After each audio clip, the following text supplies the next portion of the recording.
Comrades, सबसे पहले मैं अपनी पार्टी की तरफ से आपको लाल सलाम पेश कर रहा हूं। साथियों, आज अक्टूबर क्रांति की 104वीं सालगिरह भी है। उस अवसर पर भी आपको क्रांतिकारी अभिनंदन पेश कर रहे हैं।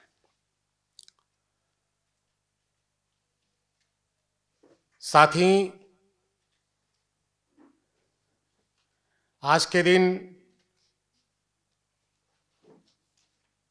जो एक बहुत ही इम्पोर्टेंट विषय है, उस पर चर्चा करने के लिए सेमिनार आयोजन करने का काम प्रतिबद्ध ने किया है।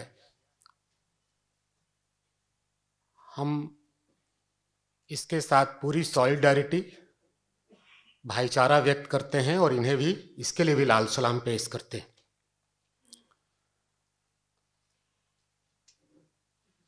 साथियों, मैं कोशिश करूंगा कि कम से कम समय में अपनी बात खत्म करूं। वक्ता भी काफ़ी हैं और संचालक महोदय ने जो सीमा बताई है, फिर भी मैं अपनी तरफ से संचालक महोदय को ये अधिकार दे रहा हूं कि वो अगर मैं लिमिट क्रॉस करूं तो मुझे टोक दें, इशारा कर दें। साथियों, मैं कमरेड सुखविंदर का पूरा वक्तव्य तो समझ नहीं पाया जो इन्होंने यहां दिया, लेकिन 50%, 70% तक तो समझ गया। बाकी मैंने लेख पढ़े हैं, हिंदी में, अंग्रेजी में जो पहले छपे हैं वो मैंने पढ़े हैं। उसके कारण भी समझने में सुविधा हुई। मैं आज के उनके वक्तव्य के ऊपर सिर्फ इतना कहना चाहता हूं कि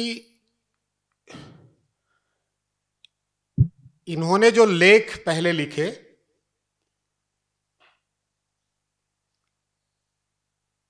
उसकी तुलना में ये बेटर, पहले की तुलना में लेख में जो विचार व्यक्त हुए हैं वो वक्तव्य में उससे अलग नहीं है, लेकिन जिसको रीगर कहते हैं वो वक्तव्य में ज्यादा मुझे दिखा।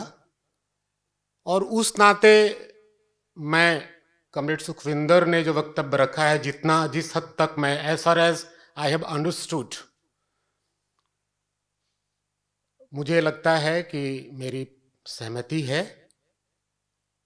और मैं कोशिश करूंगा कि उन बातों को मैं ना दोहराऊं जो उन्होंने ऑलरेडी रखी है, समय सीमा को भी देखते हुए।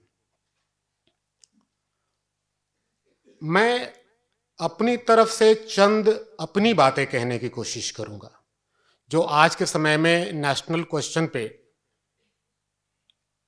ऐड किया जाना चाहिए, ऐसी मेरी समझ है। लेकिन शुरुआत में मैं कमरेड सुखविंदर के जो वक्तव्य के जो अंतिम हिस्से में उन्होंने कहा कि पूंजीवाद में तो खंड खंड हो जाएगा, इसीलिए समाजवाद चाहिए भी, और मोदी की बात भी उन्होंने की कि मोदी तो खंड खंड कर ही देगा। बाकी बातें भी उन्होंने इस संबंध में की। मैं इससे सहमत हूं, थियोरेटिकली मैं सहमत हूं कि पूंजीवाद के अंतर्गत नेशनल क्वेश्चन का कोई भी सॉल्यूशन नहीं है, लास्टिंग सॉल्यूशन नहीं है। लेकिन क्यों?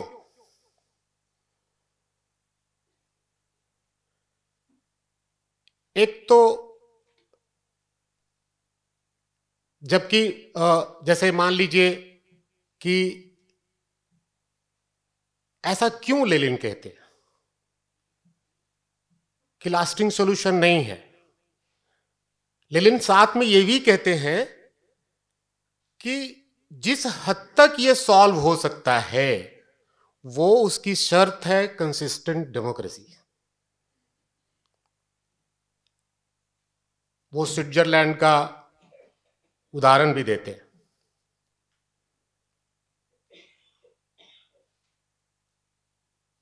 कंसिस्टेंट डेमोक्रेसी अगर संभव होता पूंजीवाद के अंतर्गत, अगर ट्रू डेमोक्रेसी संभव होता तो ही वो शर्त पूरी होती है जिसमें पूंजीवाद के अंतर्गत नेशनल क्वेश्चन हल होता है।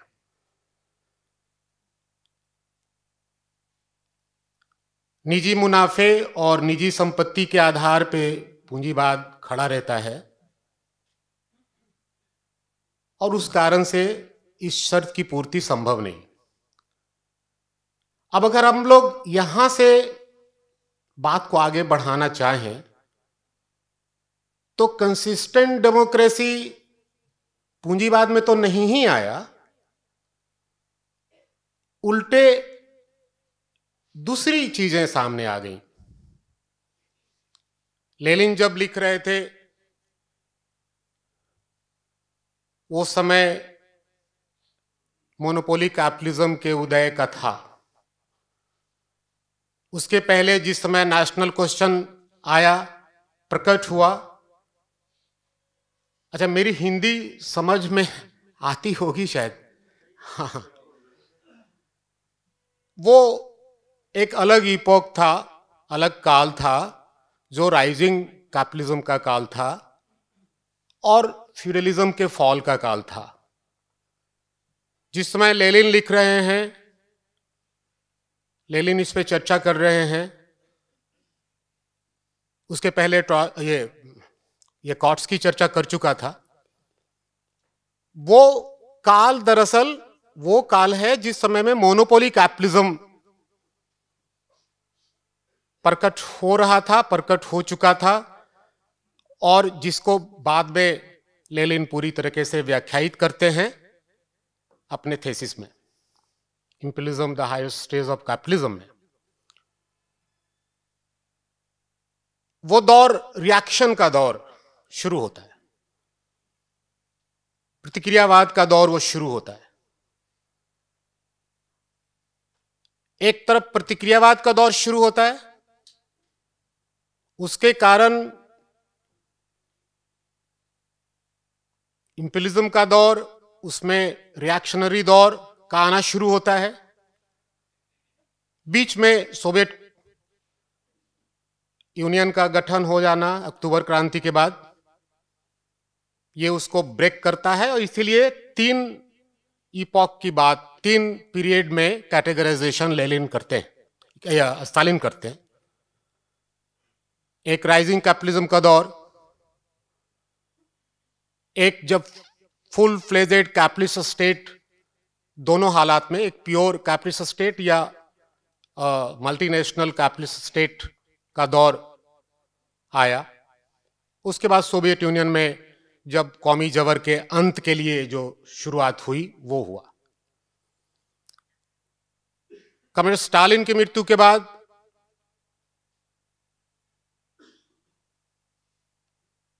एक कह सकते हैं हिस्टोरिकल डिफीट में वर्किंग क्लास गया। गोल्डन पीरियड भी कैपिटलिज्म का आता है और गोल्डन पीरियड का अंत जो है देखेंगे 70s के बाद, 70s में ही संकट 60s में भी दिखाई दिए, लेकिन 70s के बाद जो डाउनफॉल आता है कैपिटलिज्म में, वो आप देखेंगे किसी न किसी रूप में आज भी उसकी लिंक वहीं से है और नियो लिबरल फेज में जाके एक दूसरी ही स्थिति हम लोगों को दिखाई देती है। वो फेज क्या है?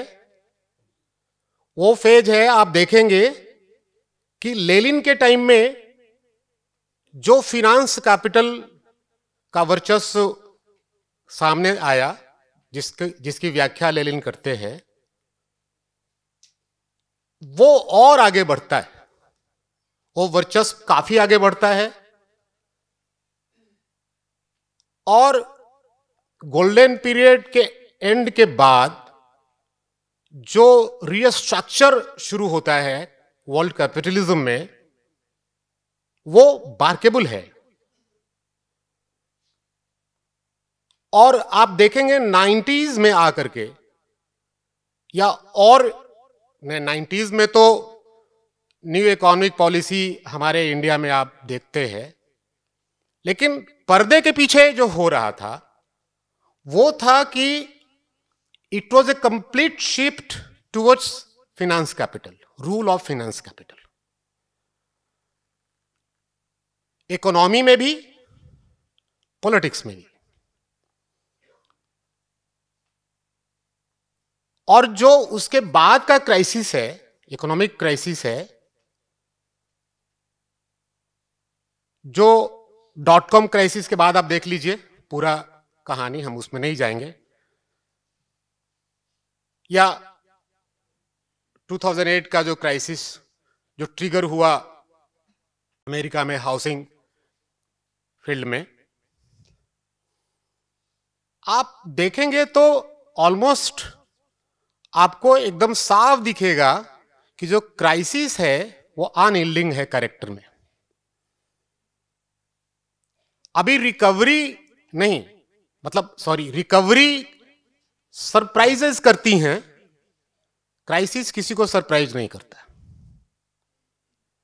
अगर रिकवरी हो रही है तो पूंजीवादी जगत में जो इसके थिंक टैंक है वो आश्चर्यचकित होते हैं कि अच्छा रिकवरी हो रही है।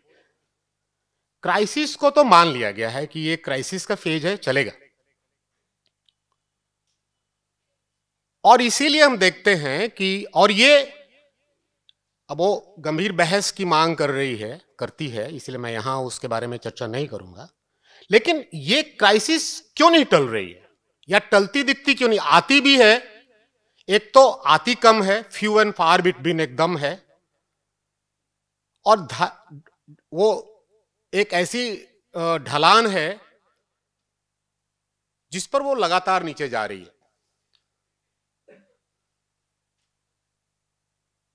और एक डायलेक्टिकल सेंस में अगर हम लोग बोले तो लगेगा कि एक परमानेंट क्राइसिस में चीज चली जा रही है।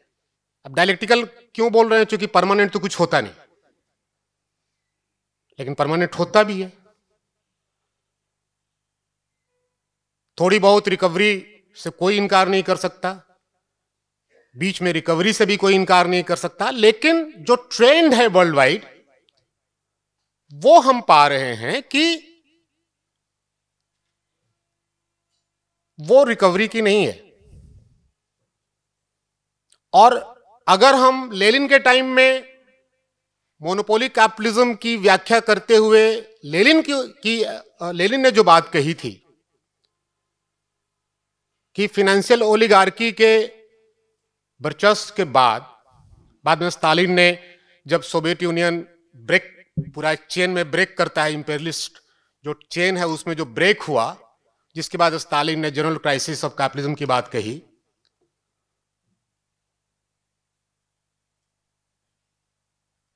वो आज तो परिस्थिति नहीं है, लेकिन अगर घूम के देखेंगे, माने सोवियत यूनियन नहीं है, अक्टूबर रिवॉल्यूशन का लैंड नहीं है,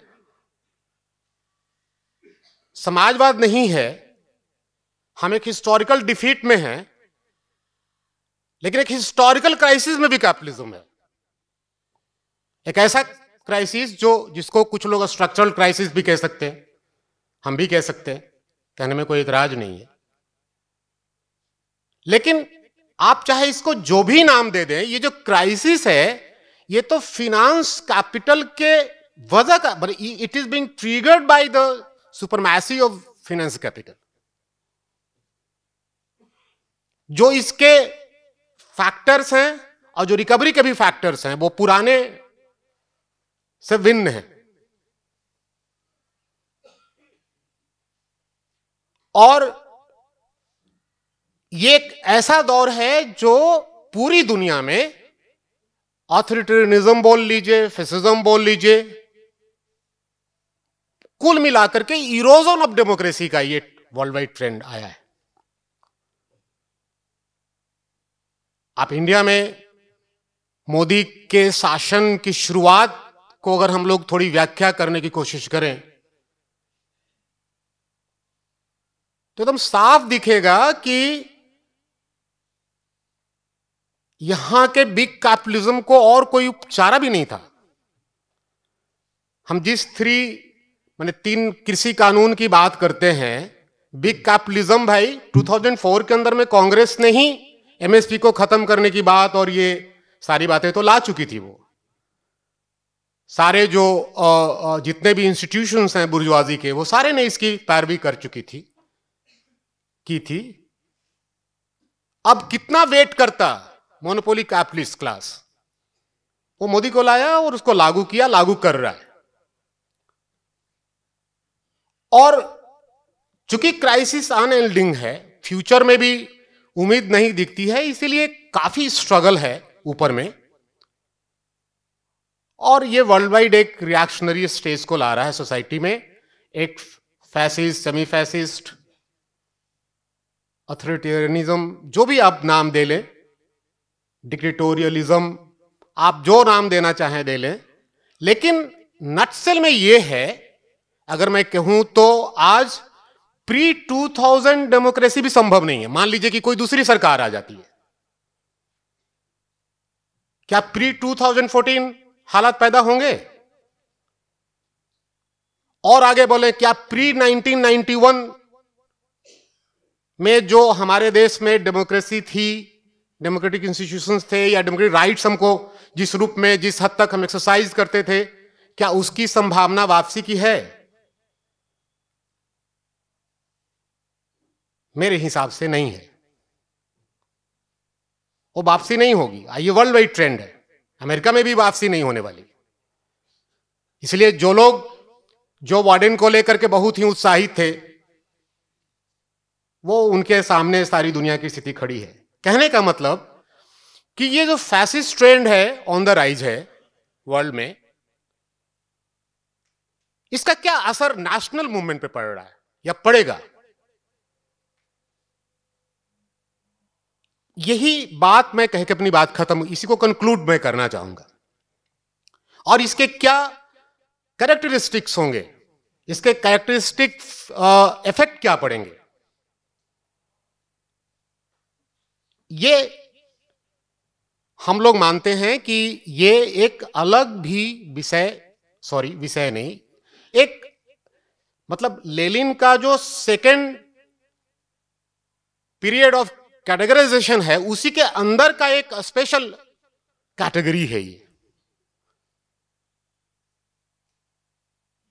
जिसमें फैसिज्म एक वर्ल्ड वाइड ट्रेंड है, रिएक्शनरी मूवमेंट, रिएक्शनरी सरकारों का गठन का एक वर्ल्ड वाइड ट्रेंड है।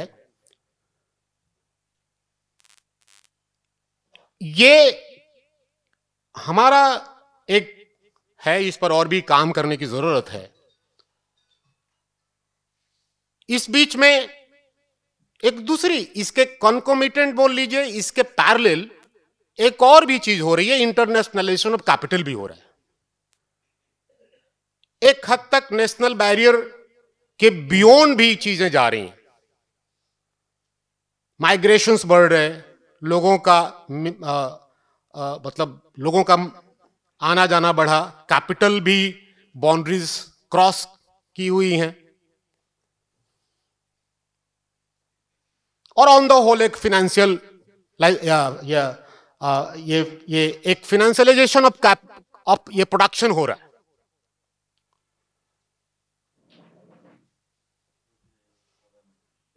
नहीं, मैं तो जोर से बोल सकता हूं तो मैं बोलता हूं। तो ये जो पूरा जो दौर है, आप देखेंगे एक तरफ में फैसिज्म को सामने लाया,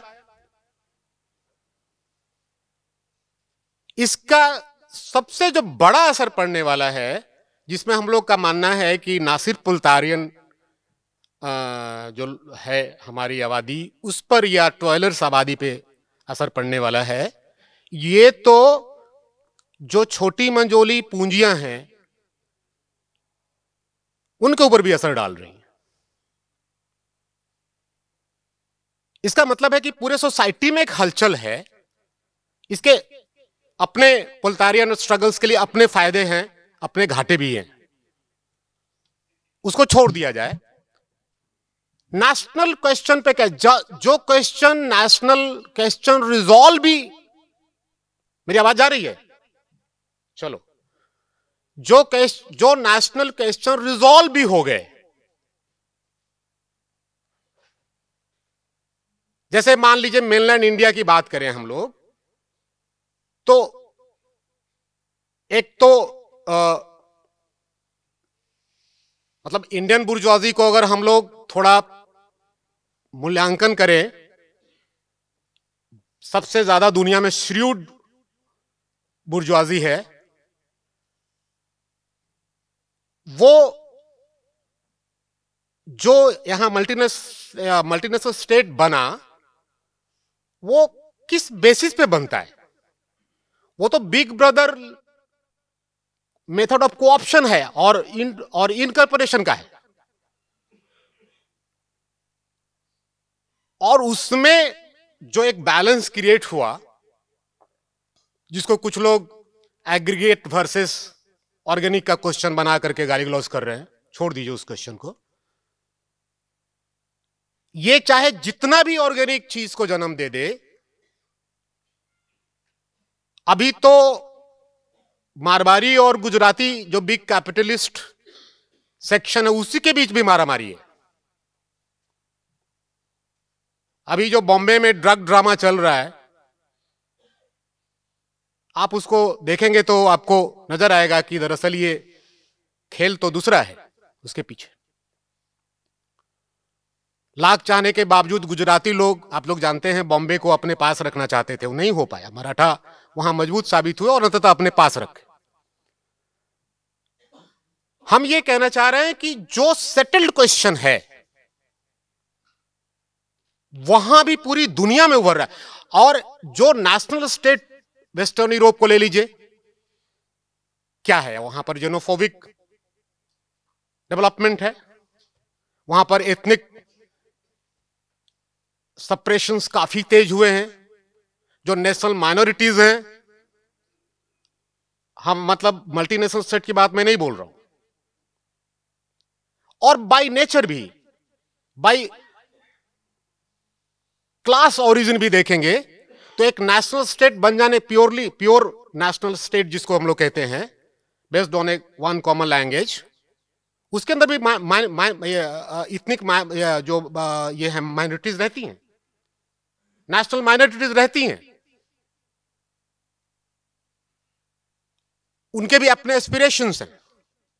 पूंजीवादी डेवलपमेंट ने उनको भी ग्रो करने का जगह दिया। और ये जो बिग कैपिटल का जो दबदबा है, जिसको आप फिनांस कैपिटल बोल लीजिए, उसके बाद तो नेशनल मूवमेंट जहां पर में हुआ, इसीलिए देखेंगे पंजाब के अंदर में, ये आप बंगाल के अंदर में देखेंगे, महाराष्ट्र के अंदर में देखेंगे, सब जगह ये क्वेश्चन नए सिरे से उठा रहा है। लेकिन दूसरी तरफ में यह भी है कि काफी एसिमिलेशंस भी है, काफी एसिमिलेशंस बढ़ा है। वर्किंग क्लास का इधर से उधर जाना। और अगर हम थोड़ा सा लेनिन की बात को अपने बेनिफिट में यूज करना चाहें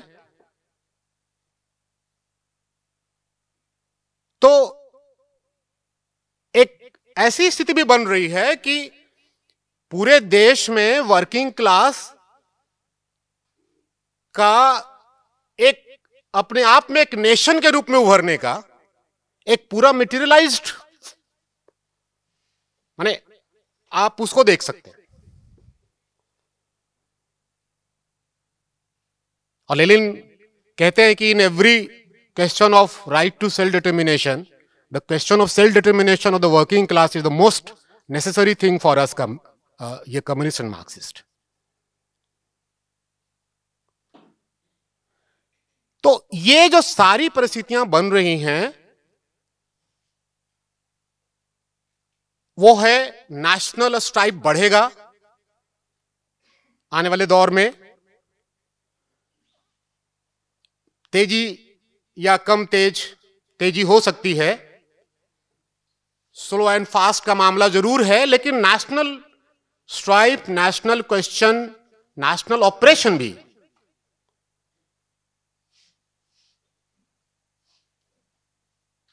बढ़ेंगे। लेकिन दूसरी तरफ मतलब दो तरह का ट्रेंड एकदम बिल्कुल सामने दिख रहा है। एक है unity and individuality of class, माने unity of the working class and individuality of class struggle, इसकी ट्रेंड भी बढ़ रही, और यही ट्रेंड फिर भी मेन होगा, unity of working class he.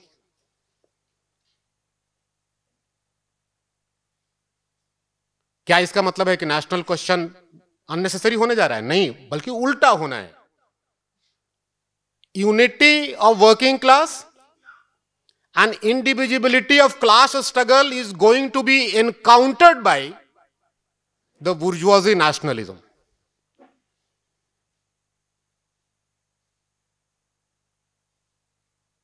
Meaning thereby कि नेशनल क्वेश्चन चूंकि उठेंगे इसलिए बुर्जुआजी नेशनलिज्म भी आएंगे, और इसीलिए हमारे लिए role on the front of national question is going to increase.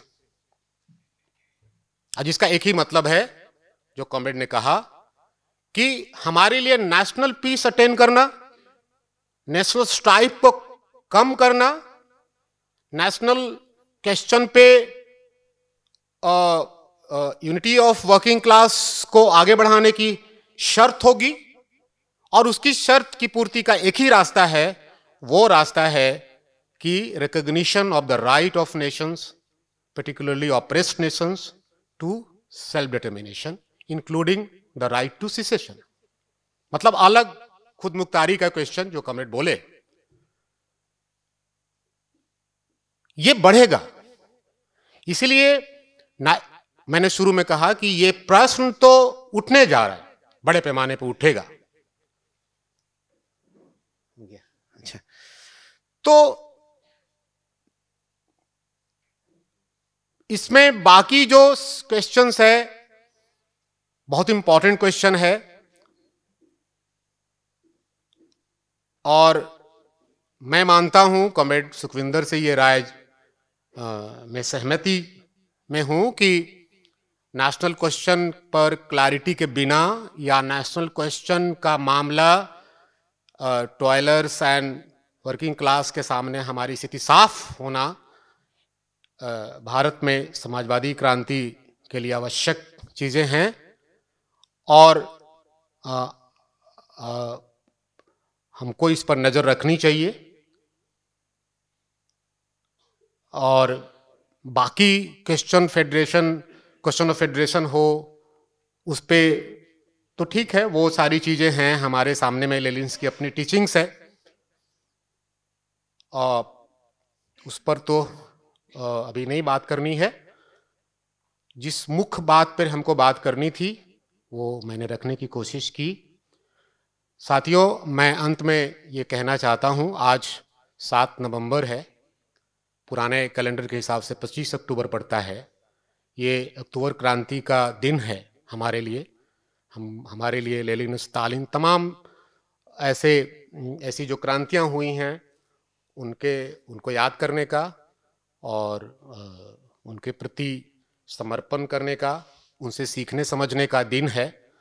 और जो हालात पैदा हुए हैं, जो देश दुनिया में, भारत के अंदर भी जो हालात पैदा हुए हैं यहाँ से लेकर के वहाँ तक चारों तरफ जो पैदा हुए हैं, मेरा हम लोग की पार्टी का, हम लोग के साथियों का ये आकलन है कि